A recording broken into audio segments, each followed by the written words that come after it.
Sometimes history pivots on a single moment of defiance. Sometimes one person's refusal to bow down becomes the spark that ignites an entire revolution. This is the story of Captain Maria Volkov, a woman who stood alone against an army of 10,000 armed with nothing but her conviction and a secret weapon her enemies never saw coming. When the enemy general handed her the surrender papers, he smiled with the confidence of certain victory. His forces surrounded her small outpost completely. His artillery was aimed and ready. His soldiers outnumbered hers 50-1. What he didn't know was that Maria had spent the last 3 months preparing for this exact moment. What happened next would be talked about in military academies for decades to come. In less than 20 minutes, an entire enemy division would be reduced to scattered survivors running for their lives. The woman they thought was trapped had actually been setting the trap all along. This is her story. The morning mist clung to the hills around Checkpoint 7 like a gray blanket, but Captain Maria Volkov could see the enemy forces clearly enough. They had been gathering since dawn, their vehicles forming a perfect circle around her small outpost. From her observation tower, she counted at least 200 armored vehicles, countless soldiers, and enough artillery to level a city. Her radio operator, Sergeant Chen, climbed the narrow stairs to join her. His face was pale and his hand shook slightly as he handed her the latest intelligence report. The numbers were worse than they had estimated. The enemy force was closer to 10,000 soldiers, all battle-hardened veterans from their recent victories in the Northern Territories. Maria took the report without changing expression. At 34 years old, she had seen enough warfare to know that panic was a luxury she couldn't afford. Her own force consisted of exactly 143 soldiers, most of them young recruits who had never seen real combat. On paper, this should have been a massacre waiting to happen, but Maria had not spent the last 3 months idle. While her superiors back at headquarters assumed she was simply maintaining a routine border checkpoint, she had been preparing for something much bigger. Every day, under the cover of regular patrol activities, her soldiers had been digging. Not trenches, which the enemy would expect, but something far more sophisticated. The tunnels stretched out from Checkpoint 7 in all directions, creating an underground network that extended nearly 2 miles in every direction. More importantly, these weren't just escape routes. They were carefully planned strategic positions, each one stocked with supplies, ammunition, and most crucially, explosives, that Maria had been quietly acquiring through unofficial channels. Her second-in-command, Lieutenant Rodriguez, had initially questioned the wisdom of so much underground construction. He worried they were wasting time and resources on paranoid preparations that would never be needed. Maria had listened to his concerns patiently, then ordered him to continue digging anyway. She had learned long ago to trust her instincts about danger, and everything about their position had been screaming danger for months. The intelligence reports had been getting worse each week. Enemy forces were massing in the region, but their intentions remained unclear. Some analysts believed they were simply conducting training exercises. Others thought they might be preparing to move against targets further south. Maria had read between the lines and reached a different conclusion entirely. Checkpoint 7 wasn't just in their path by accident. It was their target. The checkpoint controlled the only reliable road through the mountain pass for nearly 50 miles in either direction. Anyone wanting to move heavy equipment or large numbers of troops through this region would need to control this position. More importantly, the checkpoint housed communication equipment that coordinated activities across the entire sector. Taking it would blind the defensive network for hundreds of miles. 3 months earlier, when Maria had first realized what was coming, she had faced a choice. She could have requested reinforcements from headquarters, but that would have taken weeks to arrange and would have telegraphed their awareness of the threat. She could have evacuated her position, but that would have handed the enemy exactly what they wanted without a fight. Instead, she had chosen a third option that her military training had never covered. She had decided to turn Checkpoint 7 into a trap. The work had been exhausting and dangerous. Every tunnel had to be carved out by hand to avoid detection by enemy surveillance. The explosive charges had to be placed with mathematical precision, timed to create maximum damage while protecting her own soldiers. Most challenging of all, she had to do everything while maintaining the appearance of normal operations. Her soldiers had risen to the challenge magnificently. Young Corporal Williams, barely 20 years old, had turned out to have an unexpected talent for demolitions work. Private Zhang had discovered she could calculate blast radii in her head faster than most people could work with calculators. Even the newest recruits had contributed by helping to camouflage tunnel entrances and transport materials during night operations. The hardest part had been keeping the secret. Military communication channels were notoriously insecure, and Maria knew that any hint of their preparations reaching the wrong ears could ruin everything. She had told her superiors only that she was conducting routine defensive improvements. Her reports described standard trenching and fortification work, nothing that would seem unusual for a checkpoint in a potentially hostile area. Now, as she watched the enemy forces completing their encirclement, Maria felt a strange calm settling over her. All the preparation, all the sleepless nights planning and replanning, all the careful coordination with her soldiers had led to this moment. The trap was set. The only question remaining was whether her enemy would walk into it. At exactly 9:30 in the morning, a white flag appeared among the enemy vehicles. A small convoy separated from the main force and approached the checkpoint under the protection of the universal symbol of truce. Maria watched through binoculars as the convoy stopped about 200 meters from the main gate. A single figure emerged from the lead vehicle. Even at this distance, Maria could see this was someone important. The man's uniform was immaculate, his bearing confident, and other soldiers deferred to him obviously. This was clearly the commander of the enemy force, someone who had come to deliver terms personally, rather than sending a subordinate. Maria made her way down from the observation tower and walked to the main gate of the checkpoint. Her soldiers watched nervously as she stepped outside the protective walls, alone and apparently vulnerable. They didn't know about the explosive charges buried beneath the ground where the enemy commander now stood. They didn't know about the hidden firing positions that could be reached through the tunnel network in seconds. They thought their captain was walking out to face impossible odds, with nothing but courage. The enemy commander was tall and lean, with graying hair and intelligent eyes that seemed to take in every detail of the checkpoint's defenses. His name, according to intelligence reports, was General Petrov, and he had earned his reputation through a series of brilliant tactical victories over the past 2 years. He was not someone who made mistakes or left anything to chance. Petrov smiled as Maria approached, a confident expression that suggested he considered this meeting a mere formality. In his left hand, he carried a folder that undoubtedly contained surrender terms. His right hand rested casually on his sidearm, not threatening but making a point about the balance of power. When they were 10 feet apart, both officers stopped. Military protocol demanded certain courtesies even between enemies. Petrov offered a slight bow, which Maria returned with equal formality. For a moment, they simply studied each other, each taking the measure of their opponent. Petrov spoke first, his voice carrying easily across the distance between them. His accent was thick, but his words were clearly chosen for maximum impact. He complimented Maria on the appearance of her checkpoint and the discipline of her soldiers. He acknowledged her reputation as a capable officer who had served her country with distinction. He spoke of the regrettable necessity of war and his hope that bloodshed could be avoided. Then he opened the folder and began reading surrender terms that were surprisingly generous. Her soldiers would be allowed to leave with their personal weapons and gear. She herself would be given safe passage to rejoin her own forces. The checkpoint would be occupied, but not destroyed. No reprisals would be taken against local civilians who had cooperated with her forces. The terms were so reasonable that Maria almost wondered if she had misjudged the situation. Perhaps this really was just a strategic necessity rather than the beginning of a larger offensive. Perhaps her months of preparation had been unnecessary after all. But then Petrov mentioned the communication equipment. He explained, almost casually, that her forces would need to provide access codes and technical specifications for all communication systems before departing. He noted that this information would help ensure that transition of control proceeded smoothly. He suggested that cooperation in this matter would be appreciated and might lead to additional considerations for her soldiers' comfort during their withdrawal. In that moment, Maria understood that all her preparations had been exactly right. This wasn't just about controlling a checkpoint. This was about blinding the entire defensive network so that whatever came next could proceed without warning.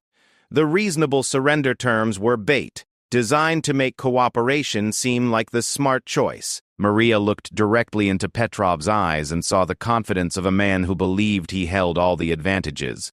His forces surrounded her position completely. His artillery could reduce the checkpoint to rubble in minutes. His soldiers outnumbered hers by such a margin that resistance seemed not just futile, but suicidal. What he didn't see was the slight vibration in the ground beneath his feet as her soldiers took their positions in the tunnel network. He didn't notice the barely perceptible movement of camouflaged firing ports being opened around the perimeter. He didn't recognize the subtle hand signals she gave to the observation tower, where Sergeant Chen waited with his finger on a radio transmitter that would change everything. Maria closed the folder without reading the surrender terms and handed it back to Petrov. Her voice was steady and clear as she delivered her response, words that would echo in military history books for generations to come. The general's confident smile faltered for just a moment, replaced by surprise, and then by a growing understanding of what her refusal would mean. He had offered her a way out, a chance to save her soldiers and herself from certain destruction. Her rejection of those terms could only mean one thing. Maria turned and walked back toward the checkpoint gate, knowing that everything she had worked for over the past 3 months would be decided in the next few minutes. Behind her, she heard Petrov shouting orders to his forces, preparing for an assault that he expected to be brutal but brief. Neither of them knew that in exactly 18 minutes, the entire balance of power in this region would shift permanently, and the woman who had seemed trapped would reveal that she had been the hunter all along. The sound of Maria's boots on the checkpoint's concrete echoed like countdown timer as she walked back through the main gate. Behind her, General Petrov's voice rose above the morning air, barking orders in his native language to subordinates who scrambled to relay his commands across the massive enemy force. The brief diplomatic interlude was over, and both sides knew that the next few minutes would determine everything. Maria's soldiers watched her approach with a mixture of admiration and terror. They had seen their captain refuse surrender terms that could have saved all their lives, and now they waited for orders that would either make them heroes or get them killed. What they couldn't see was the slight smile playing at the corner of Maria's mouth, or the way her eyes swept the surrounding hills with the satisfaction of someone whose carefully laid plans were about to unfold. Sergeant Chen met her at the communications bunker, his face tight with nervous energy. The radio equipment around them hummed with activity as reports flooded in from observation posts scattered throughout the mountains. Every piece of intelligence confirmed what Maria had expected. The enemy force wasn't just large. It was perfectly positioned for a conventional assault on the checkpoint. Petrov had deployed his forces exactly as military doctrine suggested. Artillery units occupied the high ground to the north and south, ready to provide covering fire for advancing infantry. Armored vehicles formed 3 concentric circles around the checkpoint, each ring positioned to support the others while preventing any possibility of escape. Mobile command units had taken positions that offered clear sight lines to coordinate the attack while remaining protected from return fire. It was a textbook deployment executed by professional soldiers who clearly knew their business. Under normal circumstances, it would have been absolutely devastating against a small outpost like Checkpoint 7.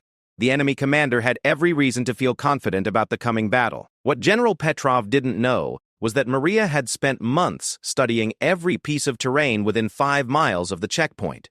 She knew which hilltops offered the best artillery positions, which valleys provided concealed approaches for armored vehicles, and which locations would be chosen by any competent commander for mobile command posts.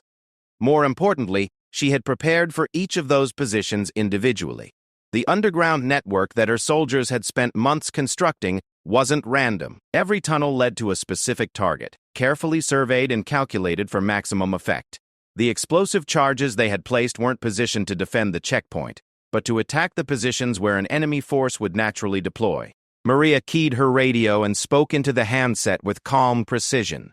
Her words were simple code phrases that her soldiers had memorized during weeks of practice, but their meaning was anything but simple. Each phrase corresponded to a specific tunnel team and a specific target. Each code word would trigger a carefully coordinated action that had been planned down to the second. Lieutenant Rodriguez acknowledged the first set of orders from his position in Tunnel Alpha, which ran northwest toward the enemy artillery positions. His team of 12 soldiers had been waiting in the darkness for over an hour, surrounded by enough explosive charges to level a city block. Their target was the cluster of heavy guns that Petrov was counting on to soften up the checkpoint before his infantry attack. Corporal Williams received her orders from Tunnel Beta, which extended northeast toward the main concentration of enemy armor. Her demolitions expertise had been crucial in calculating exactly how much explosive force would be needed to disable modern battle tanks without alerting other enemy positions to what was happening. Her team's success would determine whether the enemy's armored advantage could be neutralized. Private Zhang and her squad waited in Tunnel Gamma, the longest and most dangerous of all the underground routes.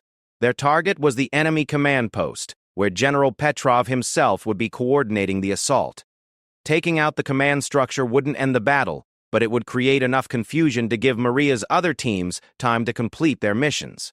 The remaining soldiers were distributed among 4 additional tunnel teams, each with specific targets and precisely timed objectives. The coordination required was staggering, but Maria's months of preparation had made it possible. Every soldier knew exactly where to go, exactly what to do, and exactly when to do it. Above ground, the enemy assault was beginning exactly as Maria had expected. Artillery shells began falling around the checkpoint in a systematic pattern designed to destroy defensive positions and break the morale of the defenders. The explosions were deafening, sending clouds of dust and debris into the air, while fragments of concrete and metal scattered in all directions. Maria's soldiers, who remained in the checkpoint, took cover in specially reinforced positions that had been constructed to withstand this exact type of bombardment. They returned fire with their own weapons, not because they expected to cause significant damage, but because they needed to maintain the illusion that this was a conventional battle. The enemy had to believe that Checkpoint 7 was trying to defend itself in traditional ways. Meanwhile, 200 feet below ground, Maria's tunnel teams were moving into position with clockwork precision.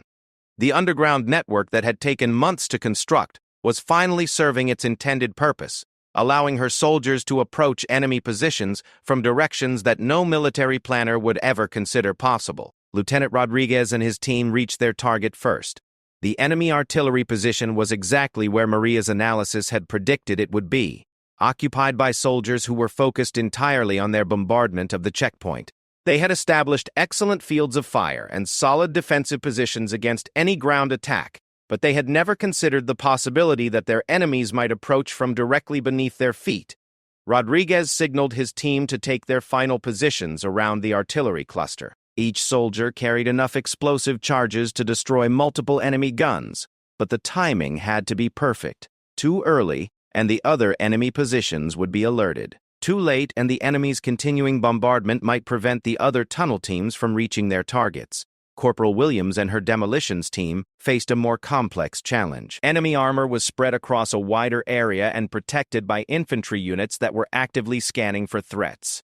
Her approach required moving through the longest section of tunnel, emerging at multiple exit points, and coordinating simultaneous attacks on targets that were hundreds of meters apart. The technical expertise required was enormous. Each type of enemy vehicle required different explosive techniques to ensure destruction. Battle tanks needed charges placed in specific locations to penetrate their armor. Armored personnel carriers could be disabled with smaller amounts of explosives, but only if those charges were positioned to damage critical systems. Supply vehicles were easier targets, but had to be destroyed completely to prevent enemy forces from recovering their equipment. Williams had spent weeks calculating the exact specifications for each type of target. Her soldiers carried precisely measured charges, each one designed for a specific purpose. The margin for error was essentially zero, because they would have exactly one opportunity to get everything right. Private Zhang's mission was perhaps the most dangerous of all. The enemy command post was the most heavily guarded position in the entire enemy deployment, surrounded by elite soldiers whose entire job was to protect their commanding officers. Unlike the artillery and armor positions, the command post would have sentries actively watching for infiltration attempts. Zhang's team would need to approach their target in complete silence, disable the guards without raising an alarm, and then get close enough to the command vehicles to place their charges. If any part of their mission failed, they would likely be killed before they could retreat, and their failure might alert the entire enemy force to what was happening. But Zhang had advantages that the enemy couldn't possibly know about. The tunnel that led to the command post had been equipped with fiber optic observation cables that allowed her team to monitor enemy positions in real time. Maria had spent precious resources acquiring night vision equipment that would give her soldiers a crucial edge in darkness. Most importantly, Zhang had trained her team to move and communicate with the precision of professional assassins. Above ground, the enemy assault was proceeding exactly according to General Petrov's plan. His artillery had been pounding the checkpoint for nearly 15 minutes, and aerial reconnaissance confirmed that the defensive positions were being systematically destroyed. His armored units were moving into position for the final assault, while his infantry prepared to advance behind the protection of the tanks. Petrov himself stood in his mobile command vehicle, surrounded by communication equipment that kept him in contact with every element of his force.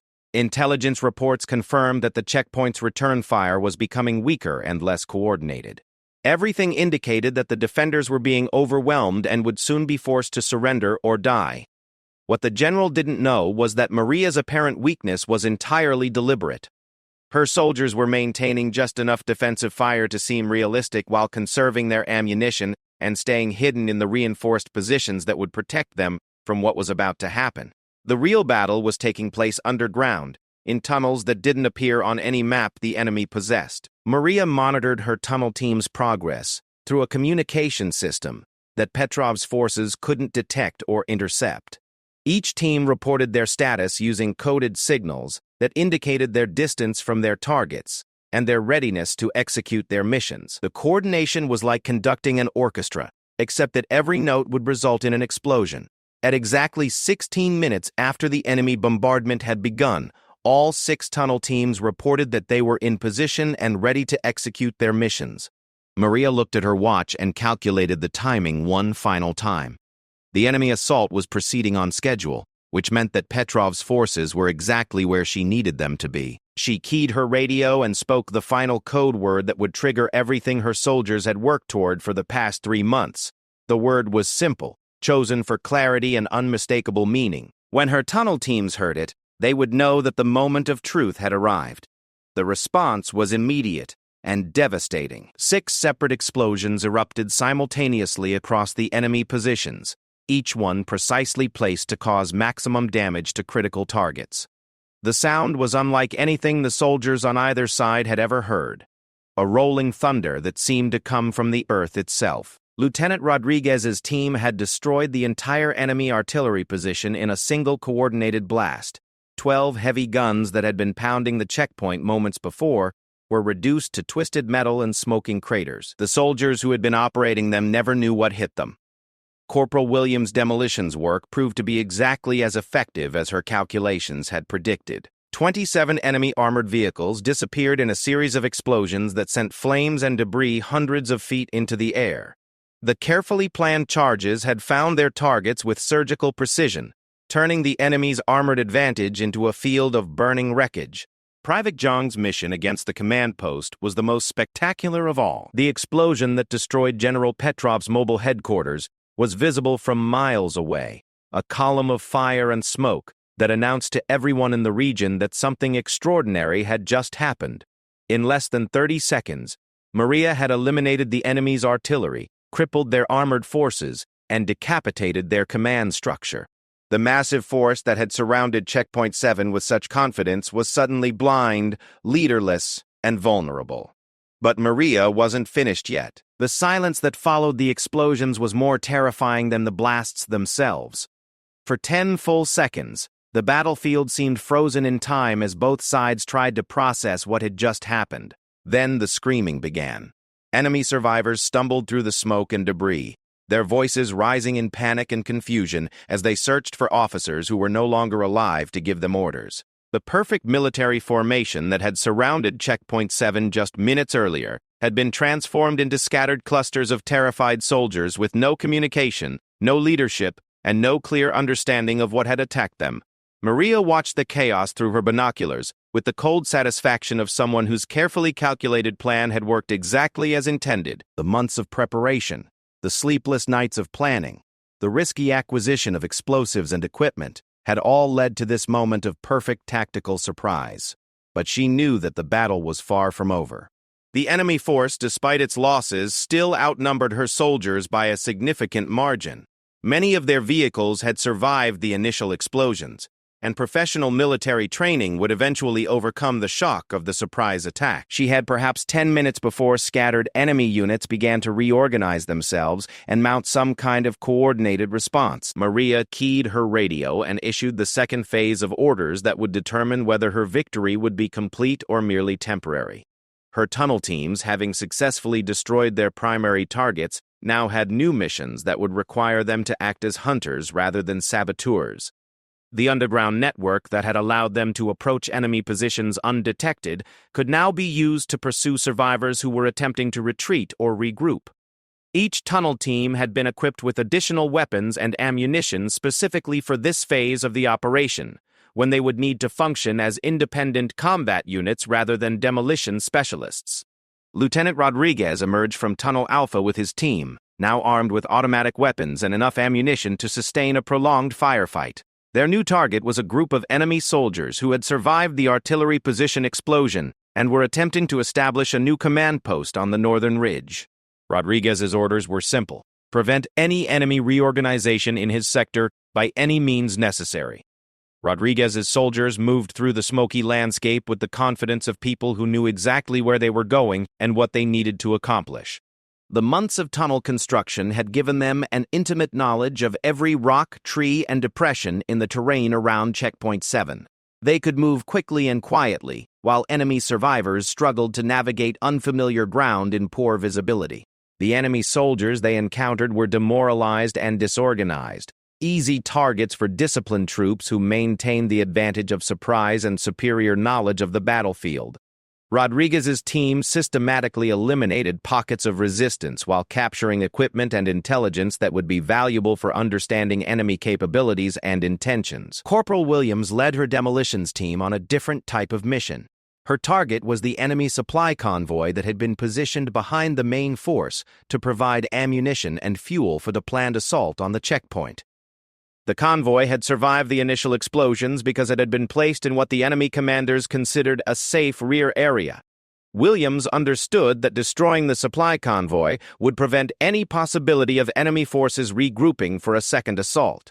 Without ammunition and fuel, even soldiers who had survived the attacks would be unable to mount effective resistance or retreat in good order.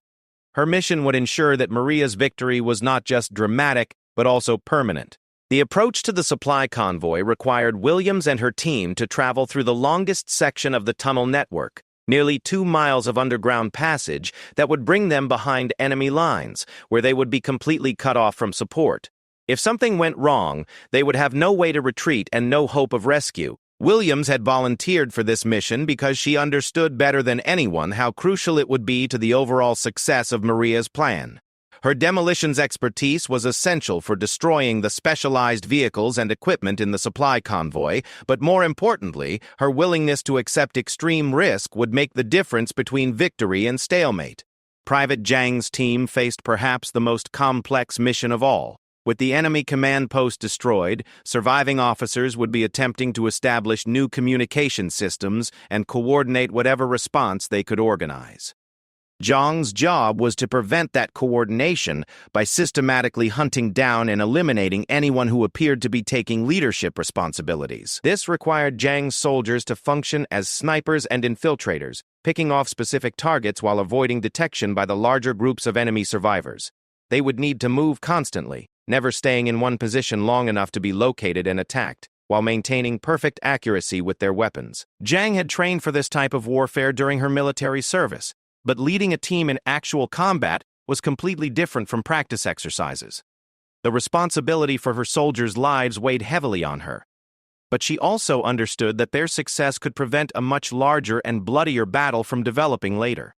Above ground, Maria coordinated these operations while simultaneously managing the defense of Checkpoint 7 itself. Enemy survivors were beginning to probe the perimeter of the checkpoint, testing for weaknesses that might allow them to mount some kind of attack. She needed to maintain the appearance of a conventional defense while actually managing a complex offensive operation that extended across miles of territory. The communication equipment that General Petrov had wanted to capture was now being used to intercept and decode enemy radio traffic.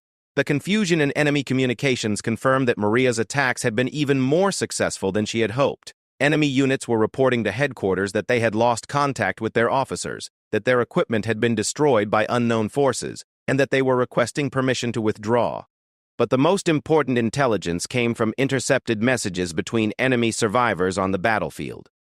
These communications revealed that the surviving enemy soldiers believed they were under attack by a much larger force than actually existed. The simultaneous explosions and coordinated follow-up attacks had created the impression that they were facing a major military operation rather than the desperate defense of a small checkpoint.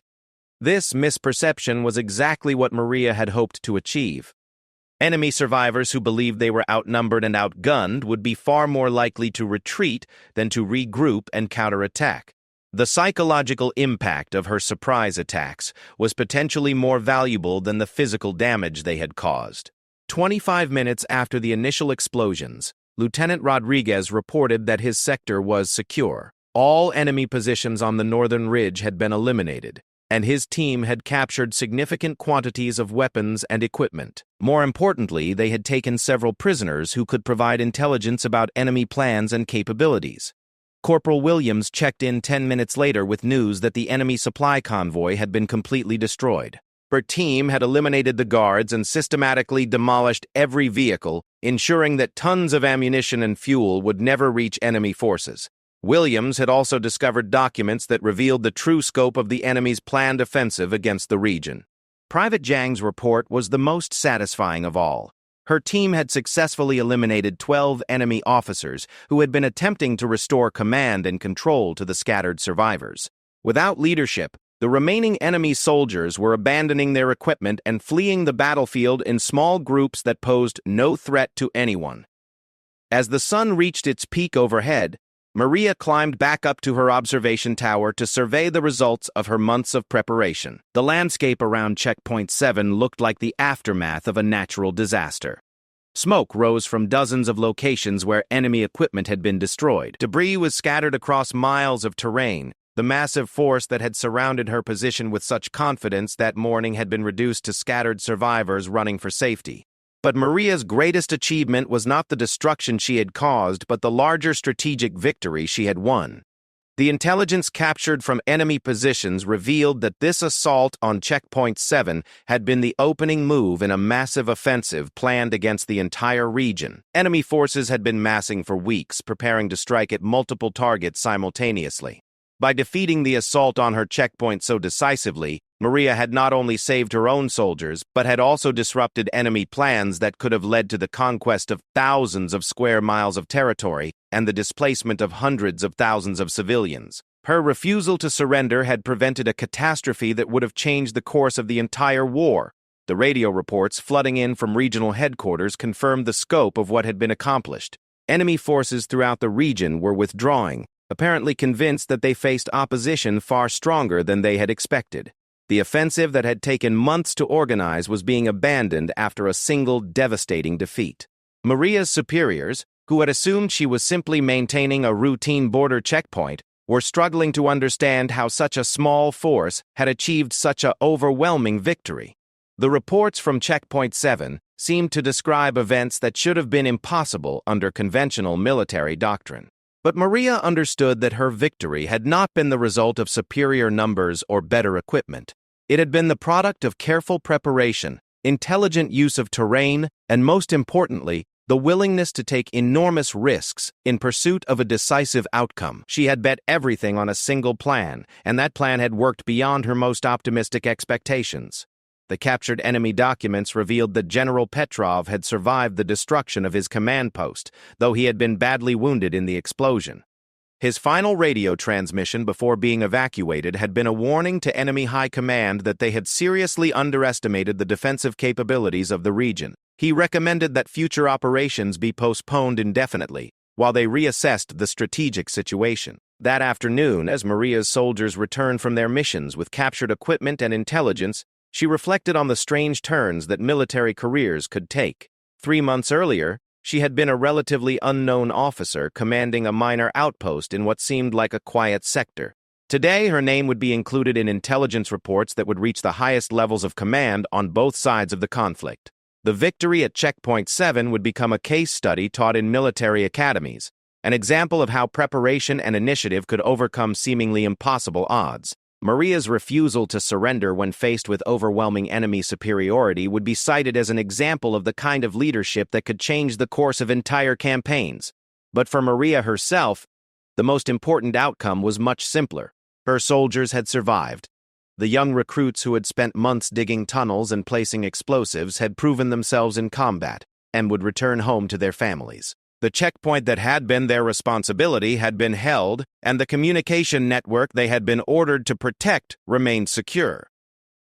Years later, when military historians analyzed the Battle of Checkpoint 7, they would debate whether Maria's victory had been the result of brilliant planning or extraordinary luck. They would argue about whether her tactics could be replicated in other situations, and whether her willingness to take such enormous risks had been justified by the results. Maria never participated in those debates. She had learned long ago that successful military operations depended on preparation, courage, and the willingness to make difficult decisions under extreme pressure.